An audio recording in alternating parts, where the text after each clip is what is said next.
Kommen wir jetzt auf YouTube. Ja, genau. Eigentlich, der wichtigste ist eigentlich, man bekommt keine Knoblauchfahne.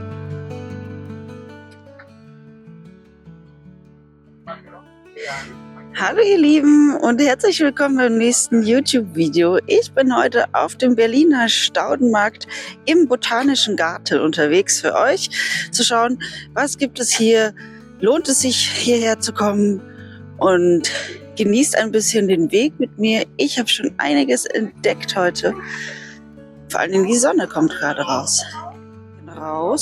In Berlin sind es gerade eher so 6 Grad. Ich bin hier am Dahlienstand. Ein Versand mit einer wirklich riesigen Auswahl. Was man ziemlich genau erkennen kann, ist, dass es so viele Stände gibt und alle haben sich einem bestimmten Thema gewidmet. Zum Beispiel gibt es Stände, wo es speziell um Wildblumenmischung geht, ökologisches Saatgut aus der Uckermark. Man kann natürlich die ganzen Jungpflanzen erwerben, aber auch Saatgut wird in rauen Mengen angeboten. Ich hatte gerade ein wirklich aufschlussreiches Gespräch mit einer Verantwortlichen des Berliner Staudenmarktes, die mir berichtete, dass die wirklichen Raritäten gerne gleich am Eröffnungsmorgen, also am Samstag, vergriffen sein können. Eines ist gewiss, die Aussteller, die ich hier heute sehe und gefunden habe, bereiten sich akribisch auf diese 2 Tage hier in Berlin vor.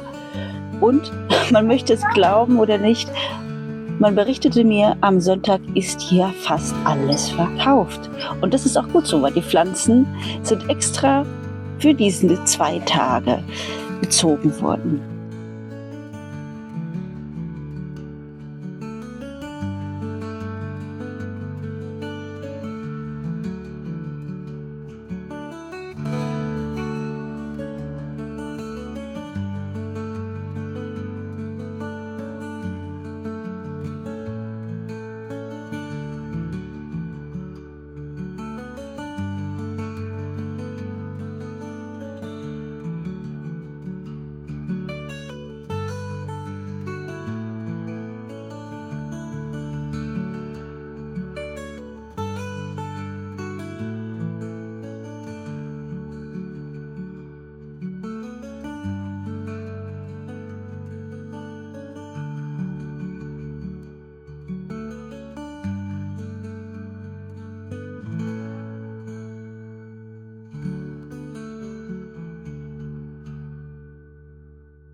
Für einen wirklich guten Überblick erhält jeder Besucher, wenn er den Markt in einer der 2 Gänge besucht, so ein Programmheft. Das ist wirklich ungemein praktisch, denn sonst würde man nie den Überblick über die über 100 Pflanzenstände bekommen. Und so kann man sich sehr gut orientieren, wo man im Botanischen Garten entlang der Hauptwege die Stände findet.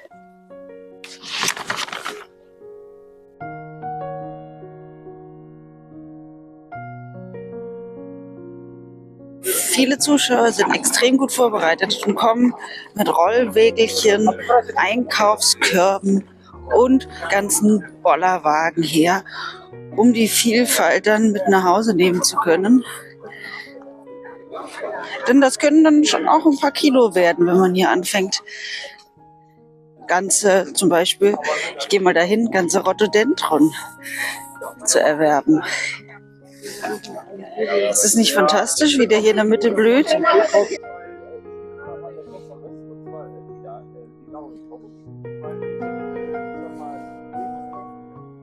Und anders als der Staudenmarkt vom Namen klingen könnte, gibt es hier nicht nur Stauden, sondern ich bin zum Beispiel jetzt an einem Kakteenstand.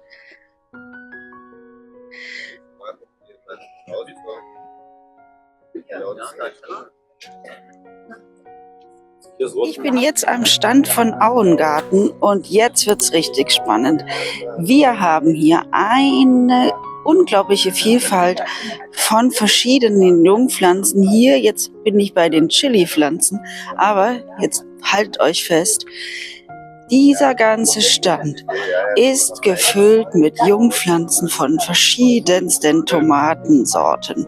Die ganze Palette. Das heißt, wer jetzt vergessen hat, schon die Tomaten auszusehen oder dass nichts geworden ist, der kann hier noch ganz viele Jungpflanzen erwerben. Klassiker wie die Harzfeuer, aber auch etwas unbekanntere Sorten wie die Indigo Rose, eine wunderschöne schwarze Salattomate. Alles biozertifiziert.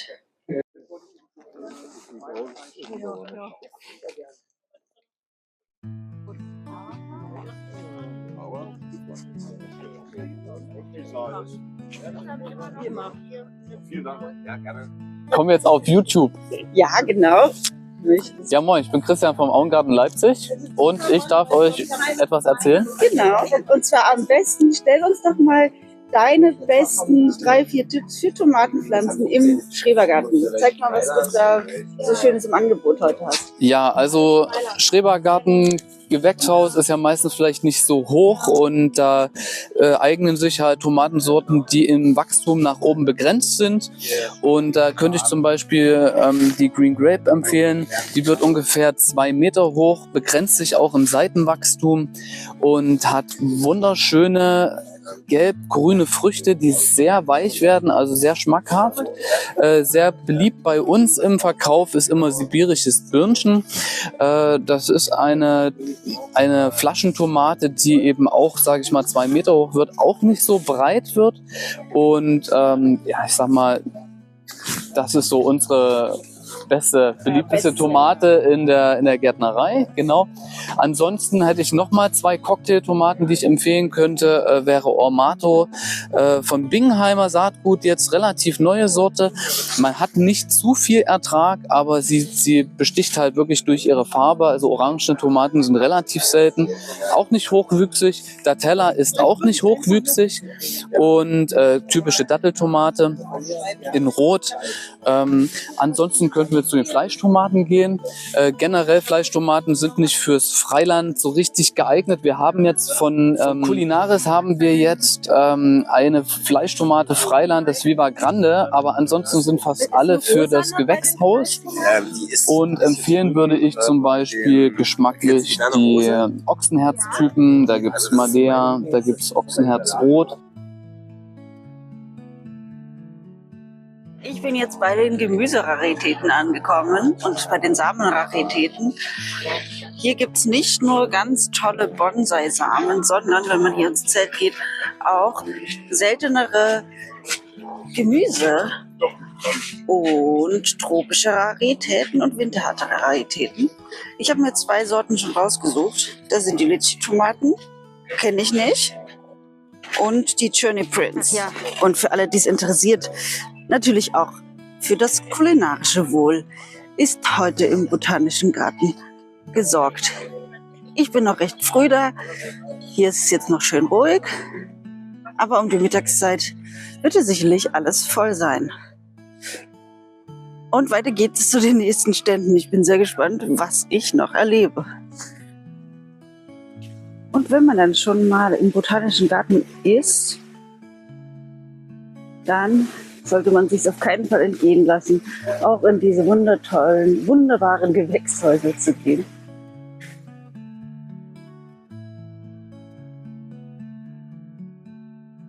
Ich für meinen Teil wärme mich hier kurz auch auf und genieße das tropische Klima. Sind die Bäume hier nicht fantastisch? Seht ihr, wie dick die sind? Von da bis da.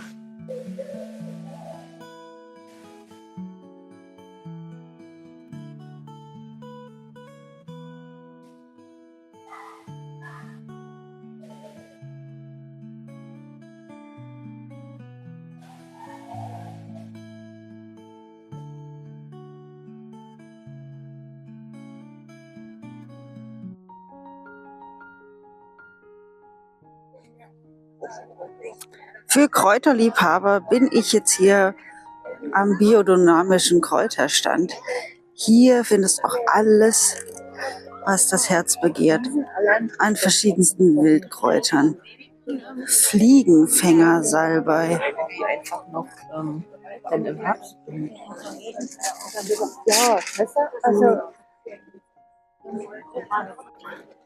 Ich bin jetzt hier bei den Bärlauchbauern. Hier kann man, das ist nicht nur Bärlauch naschen, sondern auch für die Küche gefriergetrocknet. Ist das richtig? Richtig, das ist gefriergetrocknet. Genau. Die einzige Möglichkeit, Bärlauch haltbar zu machen, ist ihn gefriertrocknet. Und daraus kann ich jetzt Butter machen. Und was könnte ich noch machen mit Bärlauch? Noch ein ganz leckeres Rezept dazu.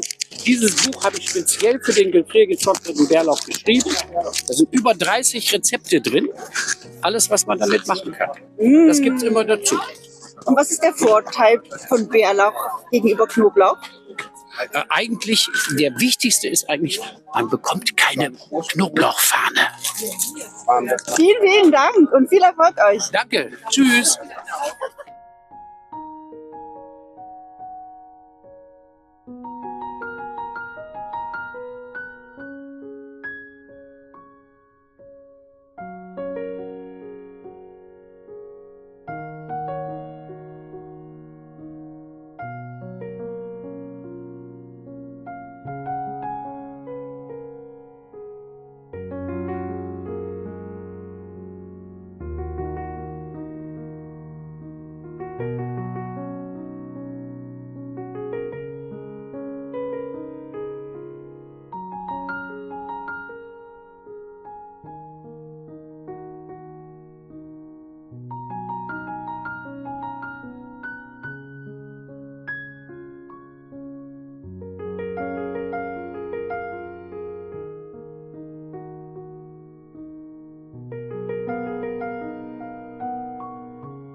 Zwei Stunden später und man kann deutlich sehen, wie voll der Markt geworden ist. Für die meisten ist der Markt ein absolut und voller Erfolg. Viele gehen mit vollen Taschen nach Hause und erfreuen sich an ihrer Pflanzenpracht. Und wenn man sich jetzt wundert, warum hier abgesperrt schon einige Einkaufstüten stehen, das liegt daran, weil ich hier am Stand vom Pflanzentaxi bin. Das heißt, wenn man jetzt einkaufen war und es nicht mit nach Hause tragen möchte die ganze Zeit, kann man es sich zum Ausgang liefern lassen. Ist doch praktisch, oder?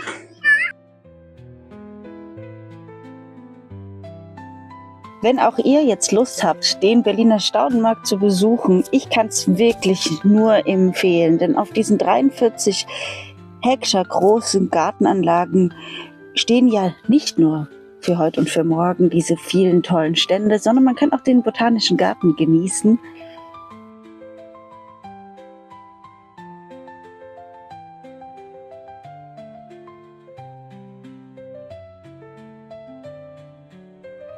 Und das zu einem wirklich fairen Eintrittspreis, wie ich finde, von nur 9 Euro pro Person.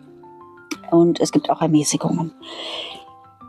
Wer es jetzt nicht schafft, so spontan nach Berlin zu kommen, den kann ich nur empfehlen. Diesen Staudenmarkt gibt es zweimal im Jahr.